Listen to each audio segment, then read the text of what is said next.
Hola a todos y todas, bienvenidos a esta comunicación que se titula ¿No trabajamos ya así? Las inteligencias múltiples en el aula de español lengua extranjera a niños. Me llamo Dayan Mónica Cordeiro y en primer lugar quisiera dar las gracias a la organización de este congreso, de este segundo congreso internacional, por la oportunidad de poder compartir un poquito de lo que sé con cada uno de vosotros y por supuesto daros las gracias por haber elegido visualizar esta comunicación. Así que nada, arrancamos. Esta comunicación está organizada en 5 partes. En un principio presento los objetivos de la comunicación. Posteriormente os invito a reflexionar sobre las particularidades de la enseñanza de español a niños. A seguir, presento la teoría de las inteligencias múltiples de Howard Gardner y sus aportaciones para este público específico.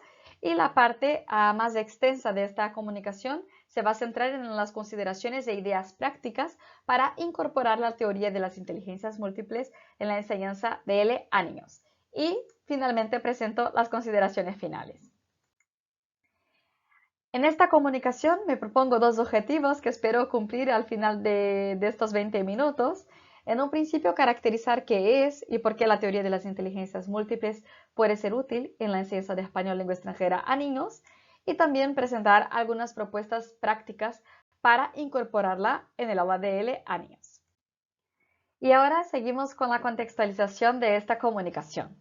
Como todos sabemos, la adquisición de segundas lenguas representa en la actualidad una garantía de éxito social, personal y laboral, y por esa razón los sistemas educativos de calidad invierten para que esta enseñanza de lenguas extranjeras ocurra a edades cada vez más tempranas. Y eso no se da al azar. A partir de los estudios neurocientíficos, pues sabemos que existe un periodo sensible para la adquisición de lenguas extranjeras y que este periodo es durante la primera infancia. Durante esta etapa, los niños tienen una mayor plasticidad cerebral que ayuda con que ellos consigan aprender a niveles fonológicos de una manera mucho más especializada que cuando este proceso se da a edades más tardías. Y por lo tanto, es bastante recomendable que los niños empiecen a tener este contacto con una segunda lengua, con una lengua extranjera, cuando son bastante pequeños. Una vez aclarados estos aspectos más cognitivos del proceso de aprendizaje de lenguas extranjeras a niños, vamos a los aspectos didácticos. Así como en la enseñanza a cualquier otro tipo de público, nosotros tenemos que partir de un currículum que esté centrado en este alumno. Y para que nos centremos en este alumno necesitamos tener en cuenta los procesos cognitivos, metacognitivos, afectivos y didácticos que están implicados. Cuando pensamos en la enseñanza de español a niños, estos niños normalmente poseen un periodo de atención que es bastante más pequeño en comparación con otro tipo de público. Por lo tanto, tenemos que ser capaces de variar más las actividades que utilizamos en el aula. Asimismo, el enfoque didáctico que funciona con este tipo de alumnado es aquel que combina las aportaciones de los aspectos cognitivos, como por ejemplo el proceso de activación de la memoria, de almacenamiento, de recuperación, que está representado por el perfil de inteligencias múltiples de los niños, con una experiencia de aula que pueda ser memorable para estos niños. Es decir, en el aula de español a niños no puede faltar el ritmo para cambiar de una actividad a otra, es decir, mucha acción, el uso de juegos y la aventura, ¿no? De aprender una lengua extranjera jugando, haciendo, experimentando, porque todo hace con que el proceso de aprendizaje pueda ser mucho más memorable, significativo para este tipo de alumnado. Y ahora ya vamos a centrarnos en la tercera parte de esta comunicación, que es la teoría de las inteligencias múltiples de Howard Gardner, que es este señor que podéis ver en pantalla. Bien, esta teoría pues empieza su desarrollo en el marco del proyecto Cero gestado en la Universidad de Harvard y a partir de múltiples estudios que él y su equipo han llevado a cabo, se llegó a la conclusión de que existen múltiples puertas de entrada a la mente de nuestros alumnos y que estas puertas están representadas por 8 inteligencias múltiples. Es decir, esta teoría se basa en la premisa de que todos somos inteligentes y gracias a esta idea base, todas las personas tienen la oportunidad de aprender y nosotros como profesores solo tenemos que ofrecer esta oportunidad, ¿vale? Y eso también significa que cada persona aprende de una manera muy diferente y que una educación de calidad es aquella que es capaz de facilitar la vía idónea para que todos y cada uno de los niños o de los adultos sean capaces de aprender. Y ahora ya vamos a centrarnos en los elementos más específicos de esta teoría, que es una teoría neurocientífica que no está diseñada para la enseñanza de lenguas extranjeras, pero que en los últimos años hemos visto un aumento de investigaciones científicas que ponen de manifiesto los beneficios de incorporar los elementos didácticos de esta teoría a la enseñanza de lenguas extranjeras. Por eso ahora vamos a detectar, descubrir y describir las inteligencias múltiples en el aula de L para niños. Bien, y ahora os invito a reflexionar sobre algunos motivos que nos hacen creer, a partir de los estudios ya realizados, que incorporar la teoría de las inteligencias múltiples en el proceso de enseñanza de lenguas extranjeras es muy adecuado. En primer lugar, la motivación en el aula depende de cómo los estudiantes se sienten guiados, y cuando nosotros somos capaces de guiarlos a partir de múltiples inteligencias, todos los estudiantes tendrán un momento en el que se sentirán parte de esta clase y estarán, por lo tanto, más participativos en este proceso. Los alumnos aprenden de maneras muy diferentes y como profesores no podemos creer que utilizando una única estrategia didáctica llegaremos a todos los estudiantes. Es importante variar. Y en el aula de lenguas extranjeras podemos pensar que la inteligencia lingüística verbal es la más importante de todas y así lo es, ya que esta es la inteligencia que supone la capacidad de utilizar la lengua materna y otras lenguas con objetivos comunicativos concretos, pero no solo a partir de esta inteligencia nosotros somos capaces de desarrollar una lengua extranjera y no todos los alumnos aprenden a partir de esta vía. Por lo tanto, es importante ofrecer vías secundarias que os iré dando ejemplos en las actividades que presentaré a continuación. Y lo más importante como profesores es tener en cuenta que cuanta mayor diversidad en qué y en cómo se enseña, más completo y satisfactorio será el resultado de lo que nuestros estudiantes aprenden, y esta es la máxima justificativa para emplear la teoría de las inteligencias múltiples en el proceso de enseñanza-aprendizaje de español a niños. Muy bien, y ahora llega el momento de ponerle cara y nombre a las 8 inteligencias múltiples que Howard Gardner ha detectado con su equipo. Lo primero que me gustaría destacar es que todos, sí, todos tenemos la posibilidad de desarrollar todas estas inteligencias a lo largo de nuestras vidas. Es decir, que si de pequeños no tenemos algunas desarrolladas, las podemos seguir desarrollando durante toda nuestra vida. ¿Y de qué depende que unas inteligencias se desarrollen frente a otras que no se desarrollan tanto? Es lo que se conoce dentro de la teoría de las inteligencias múltiples como experiencias cristalizantes, es decir, positivas, que abren las puertas del desarrollo de estas inteligencias frente a experiencias paralizantes, es decir, experiencias negativas cargadas de emociones que hacen con que nosotros lleguemos a la conclusión de que no valemos para hacer determinadas cosas.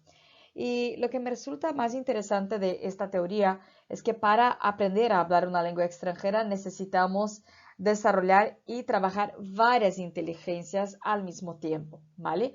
Entonces, a continuación os voy a presentar algunas ideas prácticas de cómo podemos trabajar algunas de las inteligencias, y lo más interesante es tener en cuenta que en una actividad normalmente se activan varias inteligencias en su desarrollo, y que cuantas más actividades una tarea sea capaz de desarrollar, pues más potente a nivel de llegar a un mayor número de estudiantes será esta tarea.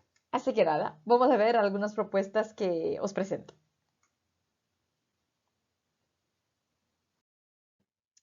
Pues una idea de cómo podemos trabajar la inteligencia visual espacial en el aula es pedir que los estudiantes aprendan a dibujar la gramática.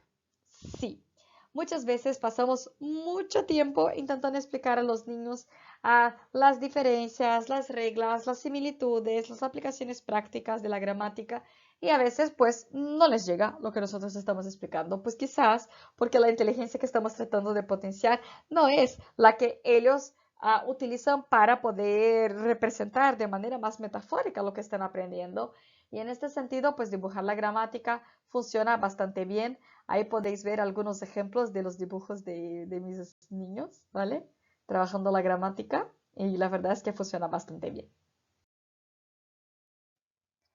Bien, os invito a trabajar la inteligencia sinestésica corporal en vuestras aulas a partir de respuestas corporales. En la transición entre una actividad y otra, podemos hacerlo de esta manera porque así, además de hacer con que los niños que necesitan aprender con todo el cuerpo se sientan acogidos en el aula, también es una oportunidad de hacer con que se les active la atención otra vez, ya que los estudios neurocientíficos ponen de manifiesto que para reactivar la atención de niños es necesario el movimiento. Entonces, por eso os invito a trabajar con respuestas a las instrucciones del profesor utilizando el cuerpo como medio de expresión.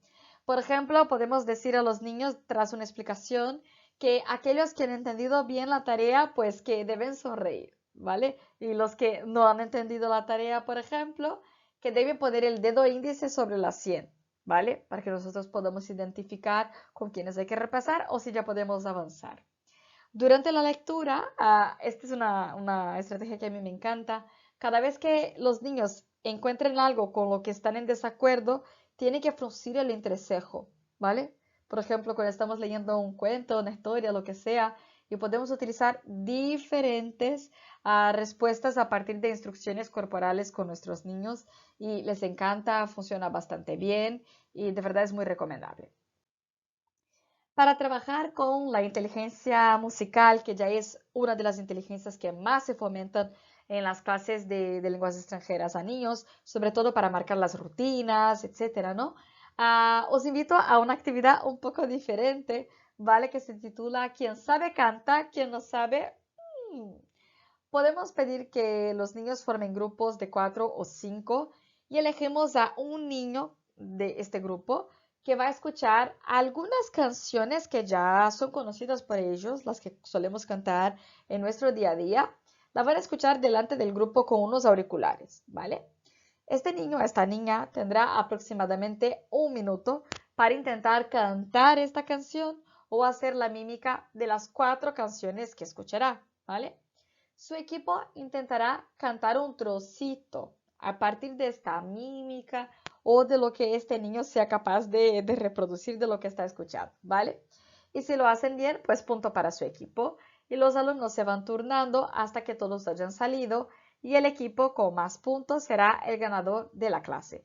Es una actividad que nos permite trabajar la comprensión auditiva, que es una destreza tan importante, ¿no? En el proceso de enseñanza-aprendizaje de una lengua extranjera, a partir de canciones que ya son familiares a estos niños, como por ejemplo La gallinita se pasea, bueno, las que ellos están trabajando en este momento, ¿no?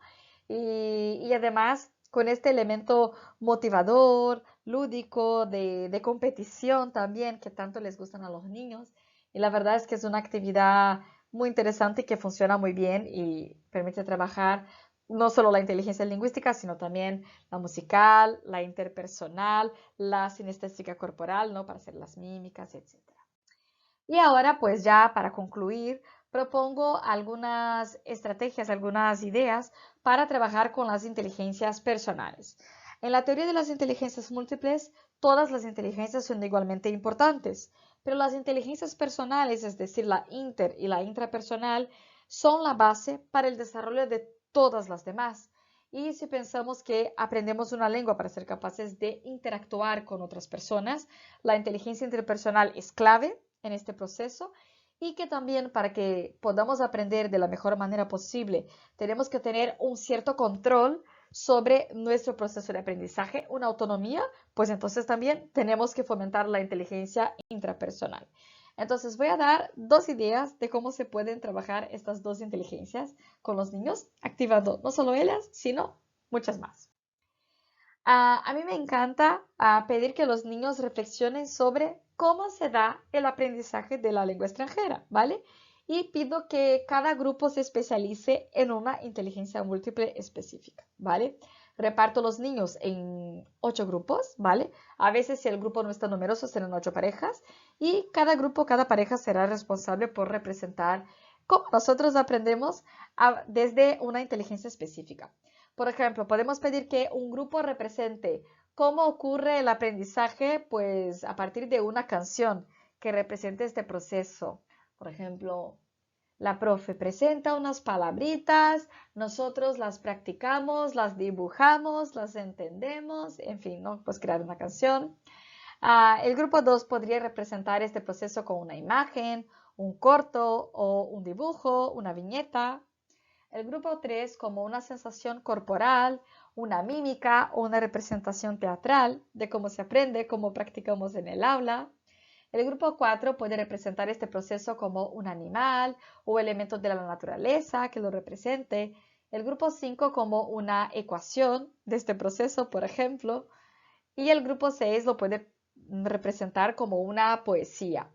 Algo que es muy interesante es que los alumnos sean conscientes de que en un mismo espacio cada uno puede aprender de maneras diferentes, pero que eso es algo bueno, porque las inteligencias de mis compañeros me ayudan a aprender más y mejor y que la clase es mucho más divertida cuando podemos trabajar desde diferentes inteligencias. Y esta es una actividad que suelo hacer con los niños al principio del curso para que ya puedan entender, ¿no? Que haremos actividades diferentes y que a veces seguiremos una dinámica que no es la más habitual, porque en esta clase se fomentan diferentes habilidades y diferentes inteligencias, ¿no? Y ahora, pues una idea para trabajar la inteligencia intrapersonal sería la actividad lo que soy en algunas palabras. Pedimos a los niños que apunten hasta 10 palabras que representan sus gustos, sus preferencias, sus actividades de ocio, ¿vale? Pedimos más o menos palabras según la edad de los niños y las convertimos en nubes de palabras que a los niños les encantan y las colgamos en la pared del aula con un post-it. ¿Vale? Es decir, en una sección pedimos que los escriban estas palabras, que nos la entreguen y el profesor puede crear las nubes o podemos enseñar que los propios niños hagan estas nubes, ya que es algo bastante sencillo e intuitivo. Y cada alumno en la siguiente clase, una vez que vea todas las nubes colgadas en las paredes, deberá escribir a quién creen que es la nube y después lo comprobamos entre todos, ¿no? Y al final, pues cada niño comparte su nube con sus compañeros y tiene la oportunidad de presentarse, ¿no? De quién es, qué le gusta, etcétera. Y estos momentos, además de trabajar la inteligencia intrapersonal, también aumentan la cohesión grupal, que es algo sumamente importante para que los estudiantes tengan ganas de interactuar los unos con los otros, ¿no? Aquí tenéis algunos ejemplos de las producciones hechas por mis alumnos. Podéis ver ahí, por ejemplo, que la familia es lo más importante, los perritos, a este niño la comida le encanta comer, los deportes. Bueno, en fin, cada niño expresa en palabras lo que más le gusta, lo que le hace feliz, etc. Y ahora, pues, la pregunta de esta comunicación, ¿no? ¿Pero ya no trabajamos así? Bueno, como podéis ver, no son actividades súper diferentes que jamás nos la hemos planteado en el aula de L. Son más bien actividades que ya las utilizamos, pero quizás no las utilizamos en la cantidad necesaria para llegar a los diferentes perfiles de inteligencias múltiples que podemos tener en nuestras aulas. Entonces, os invito a que en vuestras clases, pues, reflexionéis, ¿no? Pues el día de hoy, ¿cuántas inteligencias he podido contemplar con las actividades que he desarrollado? Y no pasa nada si en una clase se fomentan solo 4, pero esforzarnos para que en la siguiente podamos contemplar estas otras 4 que quizás no eran tan presentes. Y ahora ya a modo de conclusión de esta comunicación, las consideraciones finales serían que, pues en primer lugar, es posible personalizar la enseñanza a partir de las analogías más adecuadas para cada alumno desde su perfil de inteligencias múltiples, que este enfoque nos anima como profesores a ser más creativos a favor de un aprendizaje que es más interesante para el alumnado y es capaz de incrementar su participación, ya que como dije al principio, siempre que se tocan sus inteligencias predominantes, pues la participación será más significativa y que no existen límites, ¿no? Para el aprendizaje de los niños, siempre y cuando encontramos la vía idónea para hacerlo, que está representada por el perfil de inteligencias múltiples de los alumnos que podemos tener en el aula de español como lengua extranjera a niños. Y aquí os dejo pues la bibliografía de referencia para desarrollar esta comunicación. Y nada, pues solo me queda daros las gracias por estar conmigo hasta aquí. Y aquí dejo pues mis contactos por si queréis saber un poco más sobre este tema. y nos vemos en el momento en el que podamos hacernos preguntas los unos a los otros para profundizar un poco más en estos temas. Y nada, un saludo a todos y nos vemos muy pronto. Hasta luego.